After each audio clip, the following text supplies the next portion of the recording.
I have been a community manager professionally since 2021 and unprofessionally since 2019.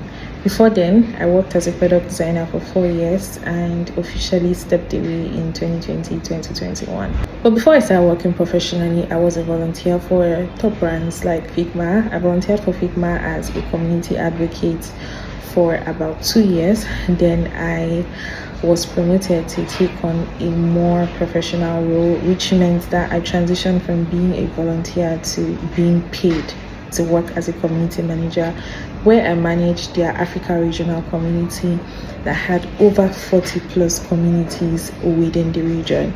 So that meant that I didn't just work with English speaking people, I got to work with Francophone speaking people, Swahili speaking people, and it was an amazing experience. I worked with Figma as a regional community manager for about 2 years. Then I transitioned, I worked with Phase, a design and animation brand based in Taipei, Taiwan.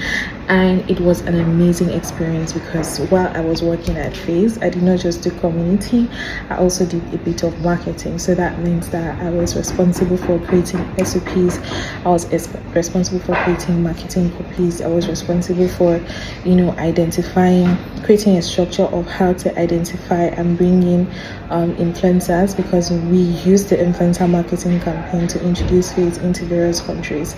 I created and mapped out launch plans for various countries before we eventually launched globally. And I managed an amazing team of 2 people where we all worked together to identify influencers in the design industry in various countries, and we just handled that to be able to create programs. Now I currently work at She Could Africa, one of the biggest non-profit women-led organization in Africa, where we cater to women empowerment in tech. So think of laptop scholarships, think of programs, think of skills development, think of events.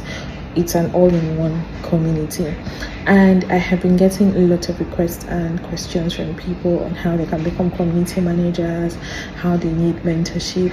I offer mentorship a lot of times through my videos, through my writing, but I also do offer a personal one-on-one mentorship, which is paid. And you can find that in the link on my bio. But on Friday, the 9th of January 2026, I will be hosting a YouTube live stream on how to become a community manager. I'm going to cover things on the basics, how to get started. I'm going to cover the skills that you need to build. I'm going to cover building your portfolio. I'm going to cover searching for jobs. I'm going to cover building your actual work experience to be able to use to apply for jobs. I'm going to cover a lot of things. And I also have a form that I did put out where people are currently asking questions on